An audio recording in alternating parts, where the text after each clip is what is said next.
Most people retire from a career. SWAT operators don't. They retire from versions of themselves, built slowly, over years, and left behind in pieces at every level. This is what that actually looks like from the inside. Level 1, the recruit. You're 19. The decision was easy. Explaining it wasn't. You knew what you wanted before you had the words for it, before you could justify it to your parents, before you could defend it to anyone who asked why. You just knew.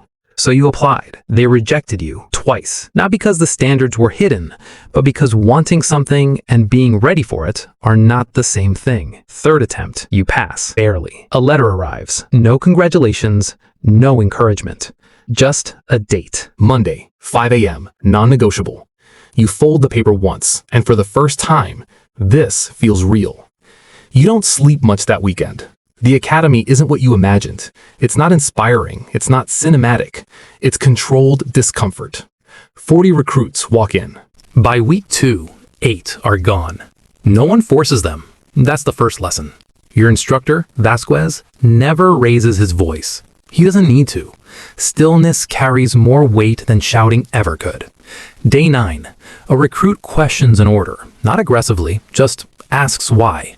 Vasquez looks at him. Pauses. Drop. Everyone drops. That recruit is gone 3 days later. You learn something quickly. You're not here to be right. You're here to become something. And those are not the same thing. Graduation day. 24 left. They hand you a badge. You expected pride. What you feel instead is weight. Level 2. Patrol officer. 21. 2 years before SWAT will even consider you. Because the job doesn't want ambition.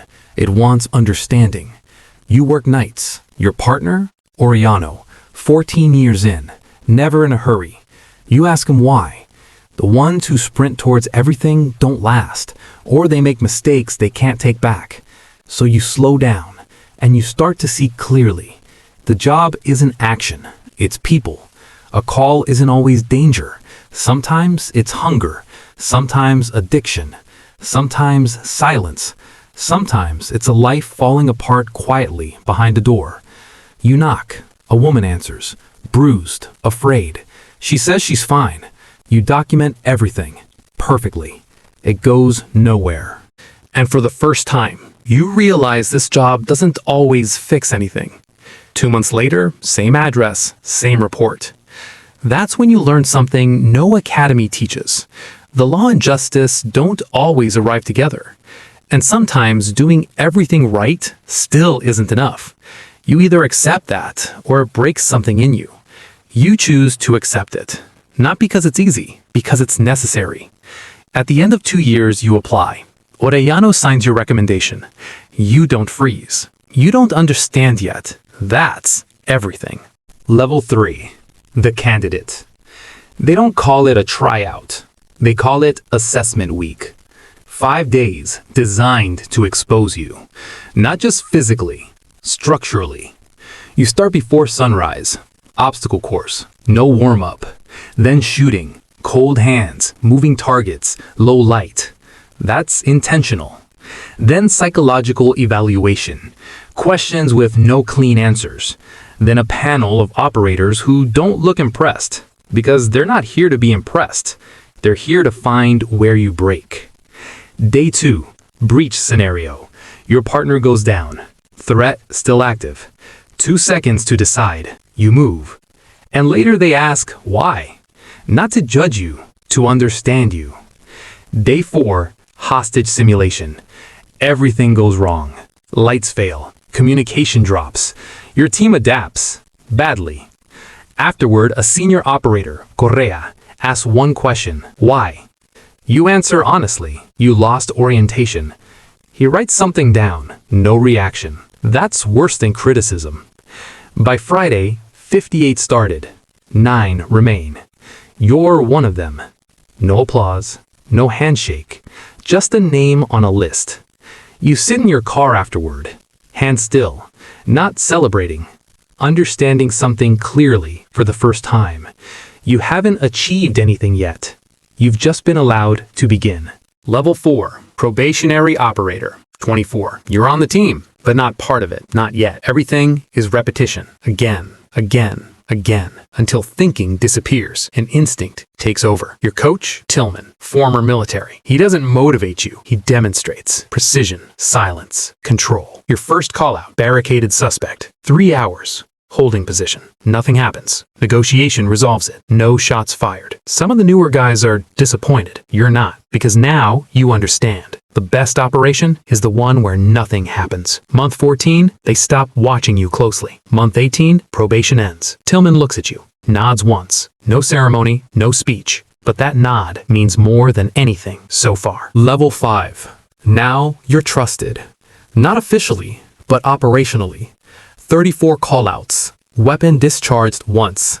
That surprises people because they think this job is action. It's not. It's preparation, interrupted occasionally by reality. Training never stops. Rope work, explosive entry, night operations, tactical medicine. You become fluent in all of it, not consciously, automatically. Then one call changes the atmosphere. Elementary school, active threat. 11:47 a.m. You move before the thought finishes. The building is cleared. One suspect barricaded. You hold the hallway. 38 minutes. Long enough for time to slow down. The door opens. Hands first. It ends. No chaos, no headlines. Just control. In debrief, no one talks about fear. Only mistakes. Only adjustments, because emotion isn't part of the report. On the ride back, your partner Ruiz says, "Good day," and that's enough. Level 6. Senior Operator. You've seen enough now to recognize patterns before they form. You don't rush anymore. You don't hesitate either. Newer operators watch you the way you once watched others. You notice their mistakes early. Positioning, timing, overconfidence. You correct them later. Never in the moment. Because in the moment, people need clarity, not criticism. One of them asks how you stay calm. You don't answer immediately, because the truth isn't simple. You're not calm, you're controlled. And those are not the same thing. Level 7. Team Leader. Now you're responsible for more than yourself.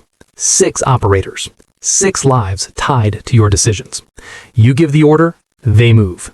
You don't get used to that. You carry it every time. You run debriefs, same structure, same discipline. No blame, only improvement. Because blame doesn't fix mistakes. Clarity does. One night, something goes wrong. Not catastrophic, but close enough. You review everything, frame by frame. You find the mistake. You correct it. You update protocol. And you carry that lesson into every decision after. Level 8. Commander. You don't go through doors anymore. You stand outside, listening, coordinating, deciding. You trust the people inside to execute what you built. That's the hardest part, letting go, after years of mastering control. Your decisions are bigger now. Timing, resources, strategy. You give the order, then you wait. And waiting is harder than action ever was. People think this job changes you in moments. It doesn't. It changes you slowly. Between callouts, between decisions, between versions of yourself you don't even notice you've outgrown. Until one day, you realize something. You're not the person who applied anymore. Not the one who couldn't sleep before day 1. Not the one who thought this job was about action.